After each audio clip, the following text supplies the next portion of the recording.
very important, can everybody hear me? All right.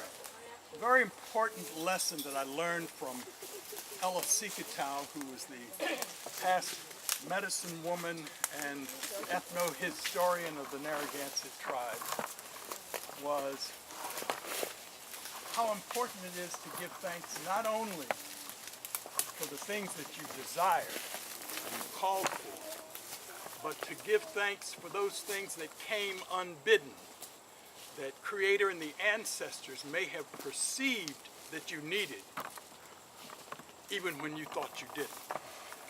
So the words in Narragansett for that are Tauban Tantamuk Wuchi Wame. We are giving thanks for all things.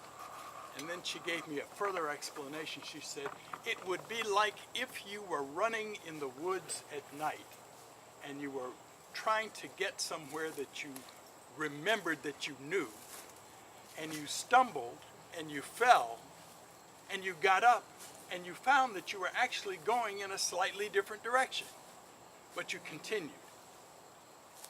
And when you arrived, you were exactly where you needed to be.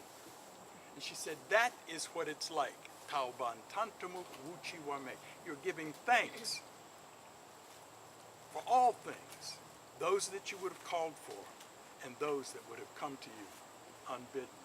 So today I would like that to be how we start, because we're on a path and we're certain that we know where we're going, and we keep stumbling and falling and getting up and finding ourselves headed in slightly different directions. And our experience with Hopkinton has been that. And you see where we are today, right exactly where we're supposed to be. So Tau Bantan Tamuk Wuchi Wame, we're giving thanks for all things. And there are several other people who have greater words to share with you. Please. Thank you, Doug. We are certainly happy to see all of you here, and we give great thanks not only to the Great Spirit that has made things happen as they have, but specifically to the Hopkinton Historical Society and the Land Trust that has made sure that at least this one spot is preserved. We know that there's all over this area, there are places that need to be preserved. No more housing developments and other things. But at this time, I'm going to ask Sharente and Nikeki to sing a song that reminds us of our ancestors. Nashawant, your spirit. And Sharente and Nikeki, please. And then I would like to offer a prayer. Kuna shawang kuchi sumau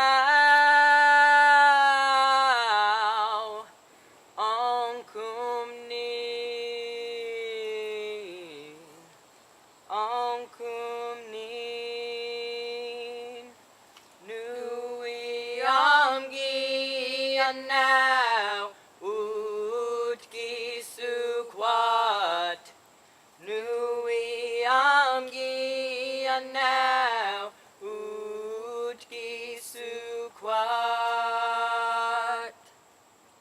kuna shawang kuchi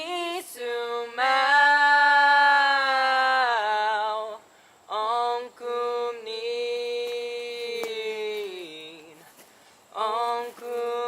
ongkumnin nui amgi anau utki sukwat nui amgi anau utki sukwat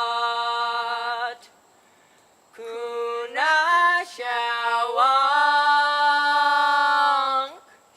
kuchi sumau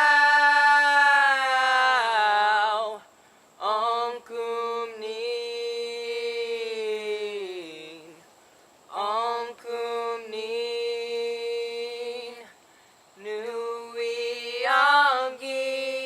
anau utki sukwat nui angi anau utki sukwat.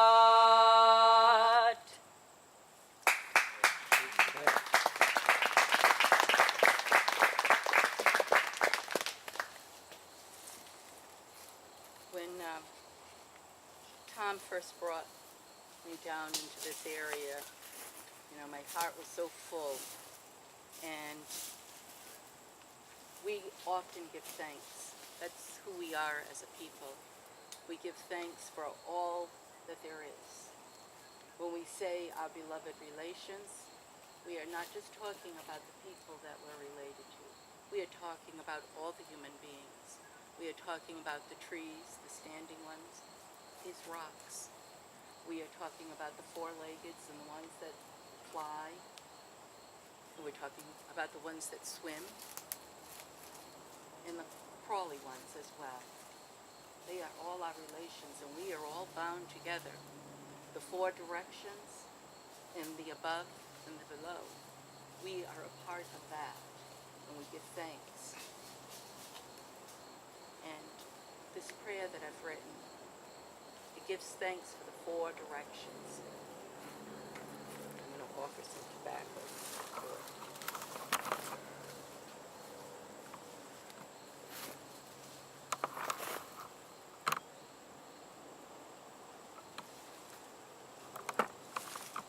Kaltantua, Katabatash Wuchi Wanash Mayash. Wampanan, Katabatamish Wampanan, Wuchi Montaban Weekwai. Ka Nusikwanot Shawankan. Sawanan, Katabatamish, Sawanan Wuchi Nipa Woos, Akasapi Tiawang, Kawamanitang, Wuch Tiashiong. Chikisuana, Katapatamish Chikisuana, Uchi Mishatashan, Ka Kachausha, Ka Nimpuag, Ka Kanamoyu Hankanona, Watu Anuam Washiwayu Payanona, Wananamiana, Katapatamish Wananamiana, Uchi Sukanong. Kataki, Kawuchi, Kapaki Suwanin, Ashawan Kanona, Katabatash Kautantuat, Uchi Wami, Kawamani Tankanonash, Katankanonash. And what I've said was, Great Spirit, we give thanks for the four directions. We give thanks for the spirit of the East, for the daylight, and for our survival. We give thanks for the spirit of the South, for the sun's heat, and the love of family. We thank the spirit of the West for the storms and the thunder and the lightning. We give thanks for our ancestors' songs on the wind. We give thanks for the spirit of the North, for the rain and the snow and the cold weather, and for making our spirits clean. Thank you, Great Spirit, for all our beloved relations. Ninaj. And I know Doug has some good words for us. I always love to hear Doug's words. They're great. But I did want to offer these young ones if they wanted to offer anything. Or if you're, yeah, okay.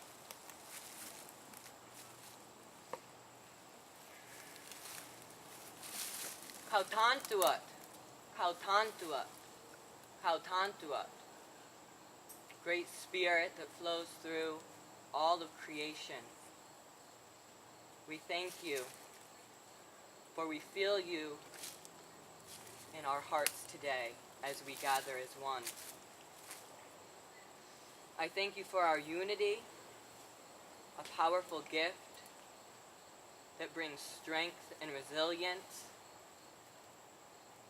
I thank you for Nashawi, that which exists in between, for the Wikwai that shines down upon us, and Aki that sits below us. I thank you for Anakwasag, the star nations within the sky. They exist as we do, in a place between the dusk and the dawn. I thank you, Great Spirit, for the rise of the morning sun, for the continuation of each new and coming day. And I thank you for that place in the west where that mysterious wind blows and puts an end to our troubles. For we know that with that resting place, there will always come a new day.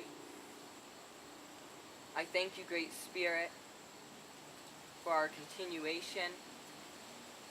May us remember the path in which our ancestors walked. I thank you for my voice and the message I am able to share with others in hopes that love can be spread and shared with all. Katavatash Yota'ana Mamachi Kisak Aki Kani. I thank you for the spirit of the fire, the air, the water, and the earth. May us live in balance. Katavatash Kautantua Wichiwami. Sure.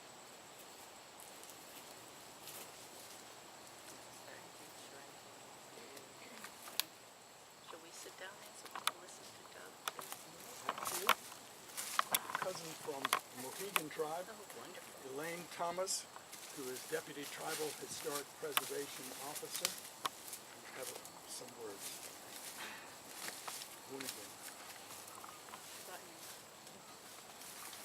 Akwe Nuisama, Yukoi Bukta. I am Elaine Thomas, Wing Part, and I come here today to thank the Creator and to all of you people that have worked so hard to make this day happen. And I wasn't expecting to say anything today. I just came in honor of this great time. I worked alongside Doug as following Doug's lead, preserving the ceremonial stone landscape, and we've worked so hard to get to this day, and we all know that there is still so much more work to do. So this is really a good reminder of what can be done with just keeping our eyes open and our hearts and our minds and reaching out to other people and just spreading the word and the knowledge of these places, and so that more people can be encouraged to value them. And I like to remind people that this is a place of ceremony, of indigenous ceremony, but there are other places on the landscape. There's a call for one now. And we see those things as well that have been left during colonial times. And I just want to remind people that all these things should be valued. Whether they're indigenous, they're colonial, they're all part of our heritage, and they should all be valued. And too many times things are taken away because maybe that was built by an Indian, maybe not, or it's just another piece of a colonial landscape. We have so many of them. everything needs to be valued. It's all our history and and part of our legacy. So, I just want people to go away with that reminder today. And I'm just so proud to be part of this, representing my tribe, the Mohegan tribe, today, and to see the fruition of what hard work and caring can come to. And so to Butney, to all of you, I say thank you, and thank you again to the Creator, and to all my relations, Wami Skeetapak, to Butney. I really had not planned to say very much here, but I'm going to borrow from what I was going to say later because it seems very appropriate. This is the first resolution of the United South and Eastern Tribes from 2002 that begins to deal with ceremonial stone landscapes. And that resolution was crafted on the Mohegan Reservation during the United South and Eastern Tribes meeting at Mohegan in October of 2002.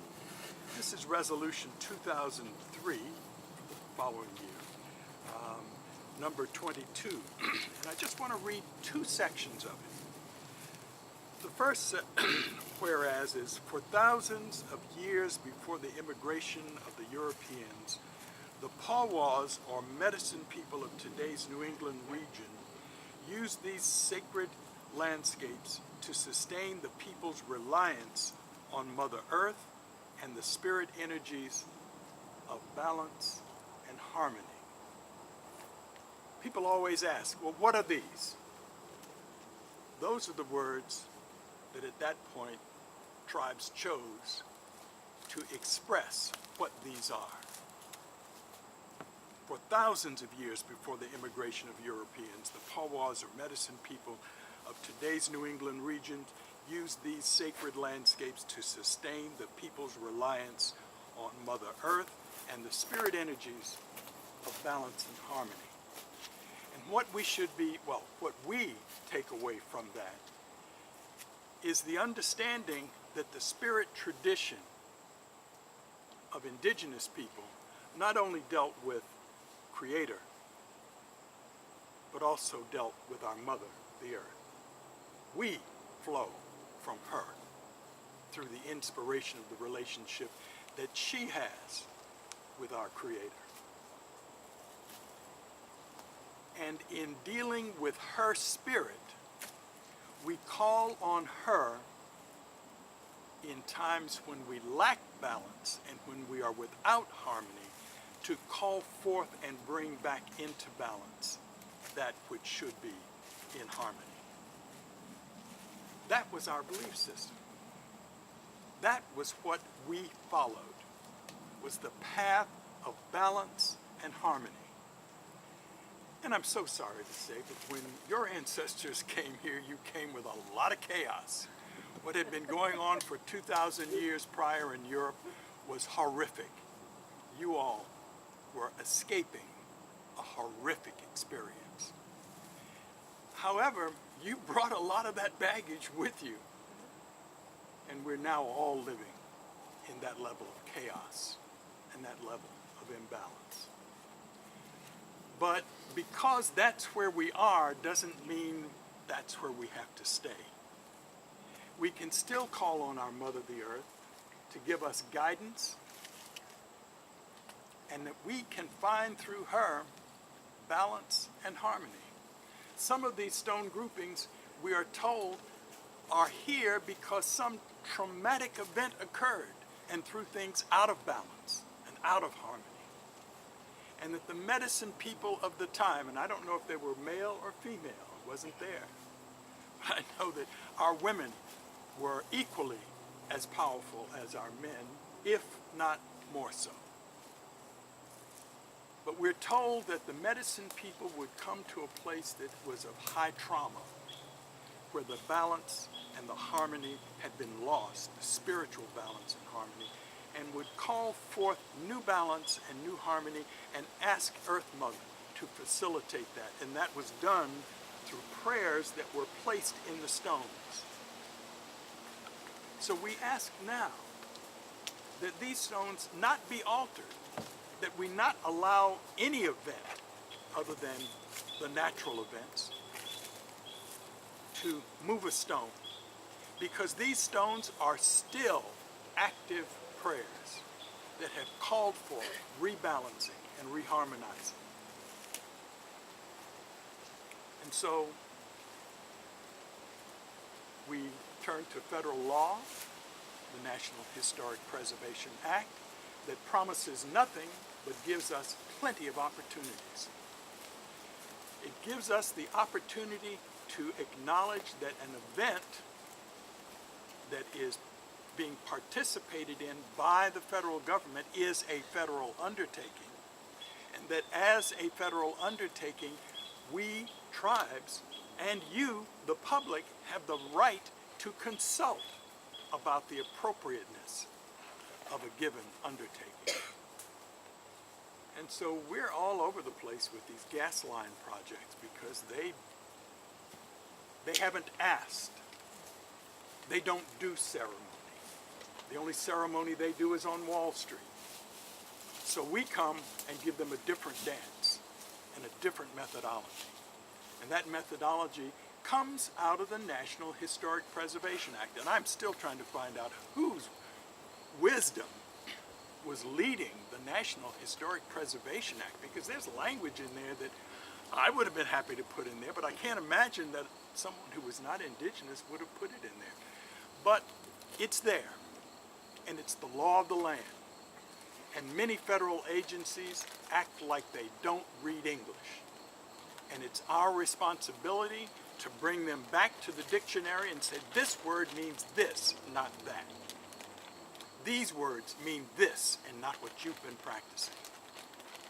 And so we've been doing that recently with the Federal Energy Regulatory Commission, FERC, who is the one who provides the permits for gas line projects. And what we've simply been asking is give us an opportunity to exercise our rights under the National Historic Preservation Act. You facilitate it because you're the top cop. The federal agencies are the police, not the project proponents. I don't blame a gas line for what it does. I blame the cop on the beat who did not check him or check them at an appropriate time. So what we've had to do is to go back and learn the National Historic Preservation Act, and then pull out chapter and verse and say, FERC, you're not doing this. You need to back up and do it again. We had that with Army Corps. And Army Corps, and I applaud them, when we drew their attention to the fact that tribes were not consulting early on in projects, they said, well, then we will stop the projects, wind it back, and bring you into the process. Any hole that's been dug, you will inspect. Now, that was an honorable response to having made a mistake.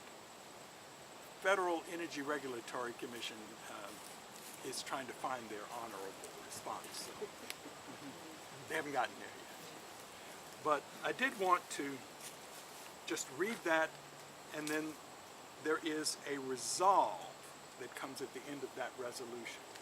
And that resolve was that the United South and Eastern Tribes Board of Directors supports the efforts of its member tribes to partner with the pertinent towns and call upon towns to join the tribes in preservation of this unique and irreplaceable Indian resource.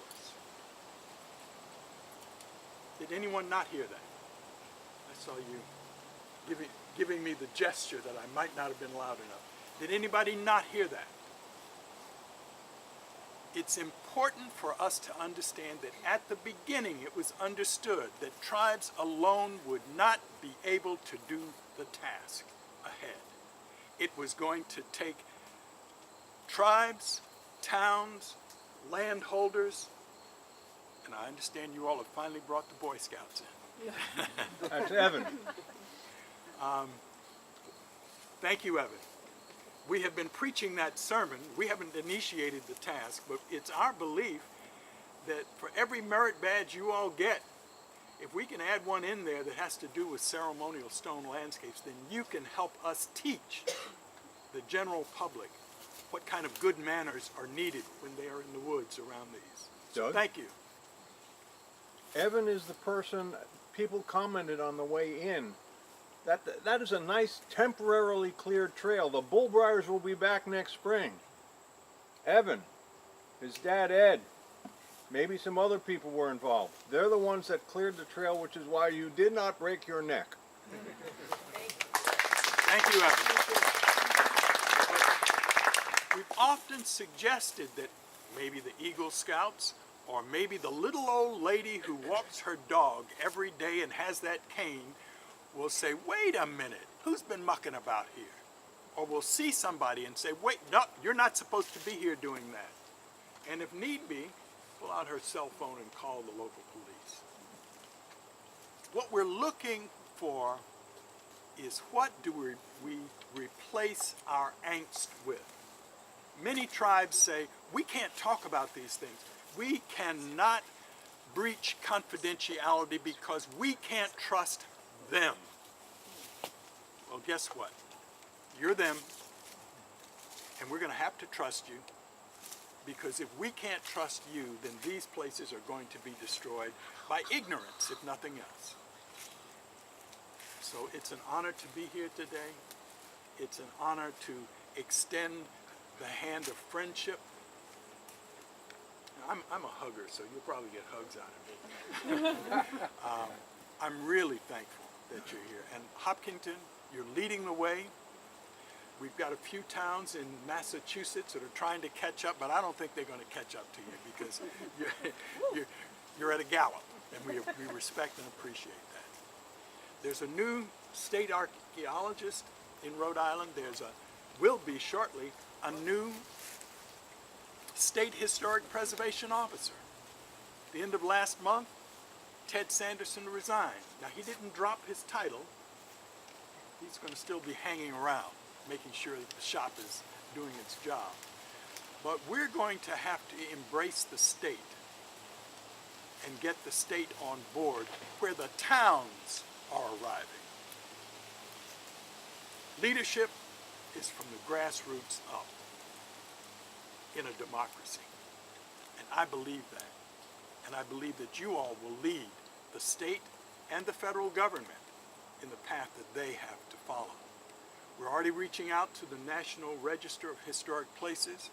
They are on board. They are saying, well, now, you know, you got to go through the state because we don't have any written law that says that we can just let you all make those decisions.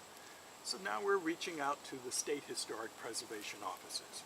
We, meaning the Mohegan, the Pequot, the Wampanoag tribe of Gay-Hedequina, and the Narragansett. We have dropped, to the extent that we're allowed to, the shields of our sovereignty to acknowledge that these stones, no matter where they are ancestral to all of our tribes. And that we will consult together with any federal project. And now we're starting to consult with what we're calling memorandums of understanding, so that we can have an agreement with anybody. Start out with the town, start out with a landholder, start out with an organization. We can have an agreement that says we, the tribes, will work with you so that you can begin to exercise some jurisdiction over the ceremonial stone protection and preservation. I can't walk onto a private landholder's property and tell that private landholder what to do about his or her property. I can't, by law, I can't do that. Now, I may want to. On occasion, I may have. But legally, I can't. But if, in fact, the tribes have a memorandum of understanding with that landholder and a memorandum of understanding with the town, then we're all on the same page. And that landholder is looking to protect. We were down in Pennsylvania, and I'm going to make this short because I'm starting to get the smiles that maybe I'm running a little long. We were in Pennsylvania.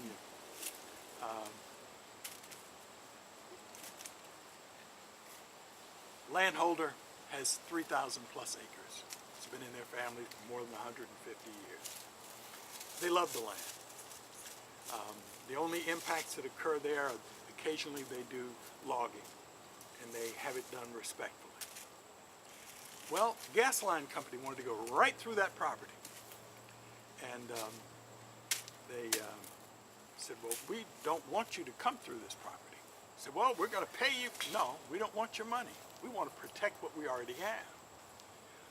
Ultimately, Federal Energy Regulatory Commission invited some tribes from the general area, including some from New York State, to participate in identifying what was needed to be avoided. The archaeologist from the University of Pennsylvania, who was hired by the tribe that used to be in that area, that is now in Oklahoma, the Delaware tribe of Oklahoma, they sent their hired gun, their archaeologist, to come, and she came, walked for 2 hours, and said that there was nothing of tribal significance in that property. Well, I happen to know the family, and they said, this person says there's nothing here of significance. Can you tell us what you think about these pictures? They sent me the pictures, and I sent back an email. They look like ceremonial stones from our area, only in some instances they look like it, but even more so. Elaine, Bettina Washington of the Wampanoag tribe of Gay-Headed Quinault, and I drove down there on our way to a USET conference in Washington, D.C. in February of 2015, was it? Yes. And we spent a day and a half, and what we saw left our jaws hanging.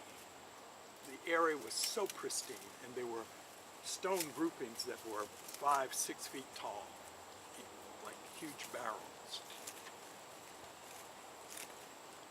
I immediately sent a letter to the Federal Energy Regulatory Commission, said, with all due respect, the archaeologist who gave you your information is wrong. And I then specified the types of ceremonial stone features that I had seen. They refused to put that on their website.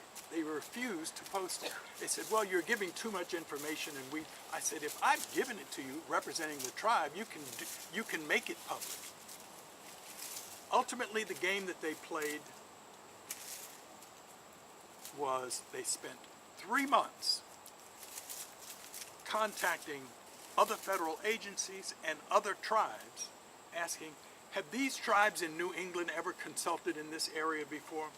Well, wrong question. National Historic Preservation Act informs us that it does not matter where it is. If, in fact, it is of religious and cultural significance to your tribe, you get to consult. And they don't get to determine whether or not it is of religious or cultural significance. We do. So, to make a long story short, at the end of the 3 months, he writes me a letter saying, we won't be able to consult with you any further. The time has run out. I wrote him back a letter. I said, you ran the clock out, not we. You have spent the last 3 months wasting our time. We still wish to have you come to that site and identify with us and recognize what in fact is there. Ultimately, we had to take a different route. That route was, we had an attorney come in. This family had plenty of money, and they paid him. And he developed a campaign that embarrassed the gas line company so that the gas line company did not want to play going across that land anymore. We identified an alternate route, and they accepted the alternate route. But they chased me through 3 different United South and Eastern Tribes meetings, and they chased me with another Indian, to have me let them know what I needed. I said, I don't need anything except for you to take the alternate route. And I don't think there's going to be any other Indian you're going to talk to who's going to want to need something that you have other than you taking a different route. Ultimately, the Williams Gas Line Company, Gas Pipeline Company, chose the alternate route. And all's quiet again in that section of Pennsylvania. But I took the time out because the United South and Eastern Tribes, hello, Stone is talking to me. The United South and Eastern Tribes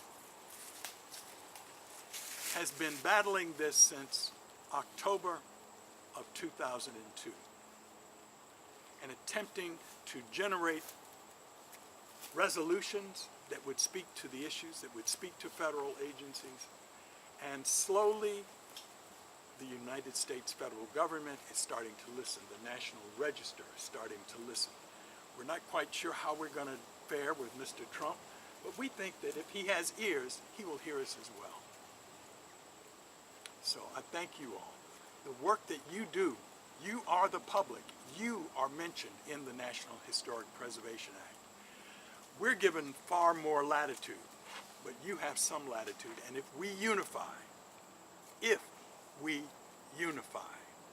we will protect these ceremonial stone landscapes. Tabate ano e.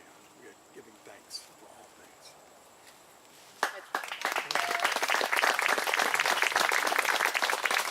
Before we leave, I would like for us to sing one more song, and it is an honoring song. So if you would stand, please. And it's remembering that our people, this is who we are. We are strong and we are proud.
done our work here. The phone call that I got was from Paul Robinson, the retired state archaeologist. Spirit reached out to him. He's an excellent man, and I learned a lot, and hopefully I taught him a thing or two. He and John Brown, who heads our office, were excellent friends when I first came on the scene, and he's been an excellent friend even in his retirement.